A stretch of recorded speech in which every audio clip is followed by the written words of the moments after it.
Estudo Bíblico 16.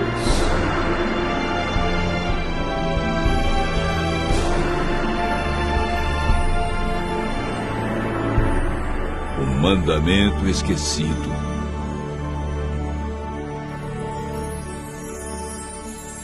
Alguns cristãos guardam o sábado como dia santo de culto e repouso.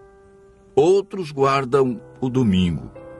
Há quem santifica a sexta-feira e outros dias da semana. Em todos os casos, há pessoas sinceras que seguem o que lhes foi ensinado, sem nunca ter examinado o que Deus diz a respeito. É verdade que há também os que preferem esquecer justamente o que Ele mandou lembrar. A Bíblia, que é a palavra de Deus escrita, é a única autoridade máxima para responder à pergunta: que dia devemos observar como santo?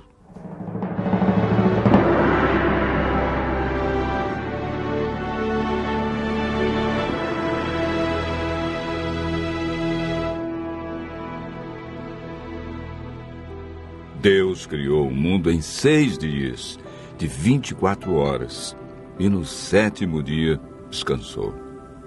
Em cada dia executou uma parte de sua criação. Entre os dias que marcaram a semana da criação, existe um que foi separado por Deus para estarmos mais próximos dele.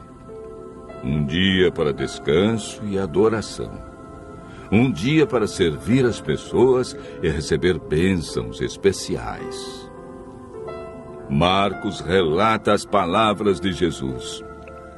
O sábado foi estabelecido por causa do homem, e não o homem por causa do sábado. Marcos, capítulo 2, verso 27.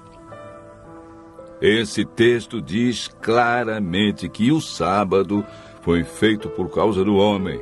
Não diz que foi por causa do judeu, do hebreu, do grego, do gentio.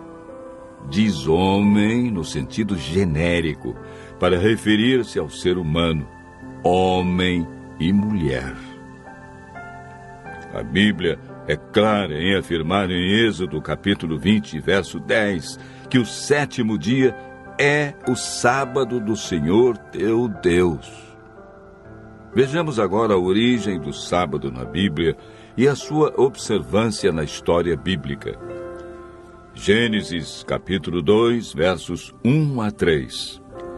Assim, pois, foram acabados os céus e a terra, e todo o seu exército.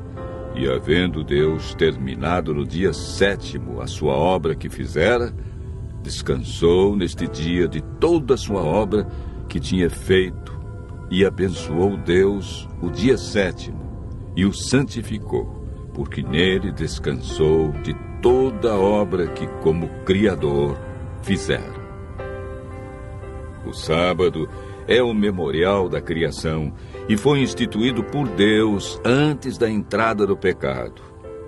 Adão e Eva foram fiéis observadores do sábado.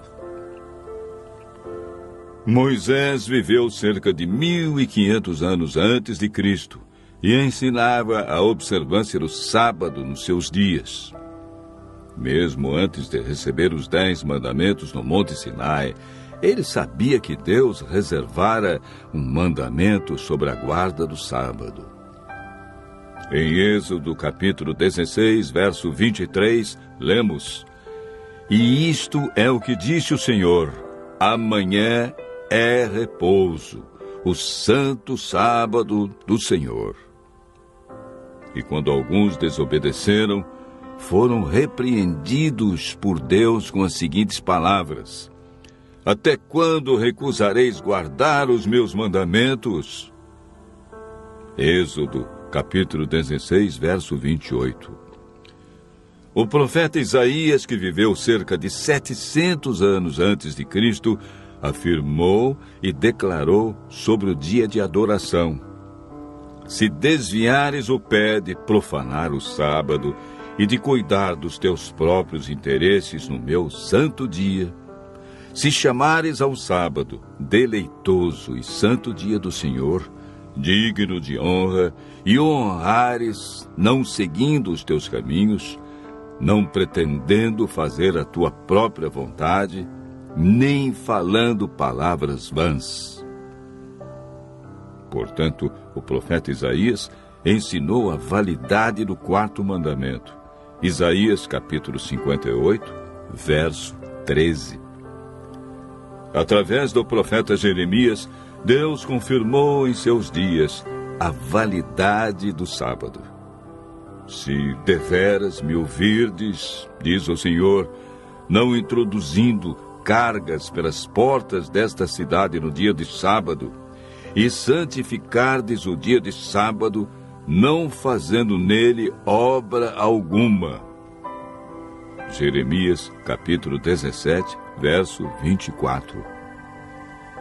Ezequiel apresenta o sábado como sinal do Deus verdadeiro.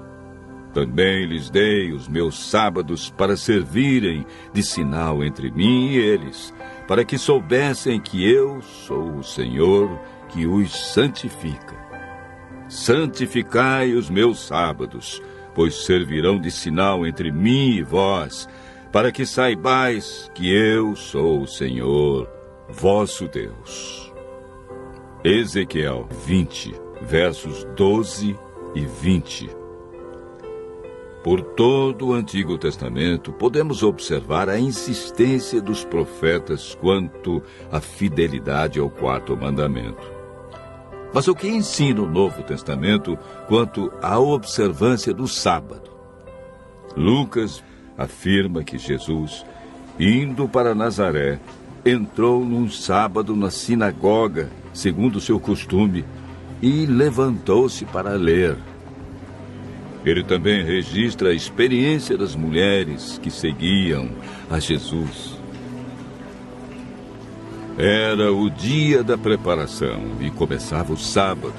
As mulheres que tinham vindo da Galiléia com Jesus viram o túmulo e como o corpo fora ali depositado. E no sábado descansaram, segundo o mandamento. Lucas 23, versos 54 e 55. Mesmo após a morte de Cristo, elas obedeceram ao quarto mandamento, pois Jesus não havia ensinado nada diferente. Os apóstolos mantinham também o costume de Jesus. Atos capítulo 17, verso 2, diz: Paulo, segundo o seu costume, foi procurá-los e por 3 sábados arrazoou com eles acerca das Escrituras. Mesmo onde não havia sinagoga, ele adorou a Deus no sábado. Atos, capítulo 16, verso 13. Quando em Corinto, Paulo, durante 1 ano e 6 meses, isto é, 78 sábados, não mudou seu dia de adoração, nem o costume de ir à igreja aos sábados. Atos, capítulo 18, versos 4 e 11. Em toda a Bíblia podemos ver a insistência dos profetas, de Jesus e dos apóstolos, a respeito do quarto mandamento. Ao povo de Deus cabia a responsabilidade de ensinar entre as nações o sábado como o verdadeiro dia de adoração, uma das exigências de Deus expressa nos 10 mandamentos. Após a volta de Jesus e o milênio, iremos morar na nova terra, desfrutando das bênçãos do dia de sábado por toda a eternidade. Jesus afirmou em João, capítulo 14, verso 15, Se me amais, guardareis os meus mandamentos. Tiago diz no capítulo 2, verso 10, Pois qualquer que guarda toda a lei, mas tropeça em um só ponto, se torna culpado de todos. Continue ouvindo a voz de Deus, usufruindo das bênçãos da criação e praticando a esse mandamento por amor a Jesus.